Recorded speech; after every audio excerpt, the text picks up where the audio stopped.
Actually Yuvan Shankar Raja கூட work பண்ணும்போதுலாம் செம்ம ஃப்ரீடமாக இருக்கும். அண்ட் சாங் எனக்காக கம்போஸ் பண்ண மாதிரியே நான் ஃபீல் பண்ணுவேன். ஸோ ஆல்மோஸ்ட் எல்லா சாங்குமே வந்து எனக்கு ஓகே. ஸ்ரீகாந்த் தேவா கூட ஒர்க் பண்ணும்போது அதான் செம்ம ஜாலி ஜோன் அது. சந்தோஷ் நாராயணன் கூட ஒர்க் பண்ணும்போது அது ஒரு ஃப்ரெண்ட்லி ஜோன் அது. சூப்பர் ஃபன் ஜாலியாக இருக்கும். அட்டடிப்போம், நாங்கள் வெளியே போவோம், சாப்பிடுவோம், எல்லாம் பண்ணுவோம். இதெல்லாம் ஓகே கூல் சூப்பர்.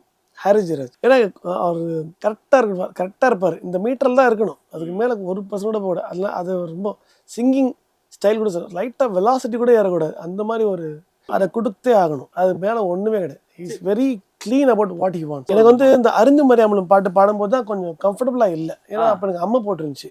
அந்த அம்மையோடய நான் வந்துட்டேன். ரெக்கார்டிங் மிஸ் பண்ணக்கூடாதுன்னு அவங்க யாரும் தெரியாது, அவங்க சொல்லிக்கல. எனக்கு பொய் சொல்கிறது ஜாலியாக வந்துடும் இந்த மாதிரி விஷயத்துக்காக.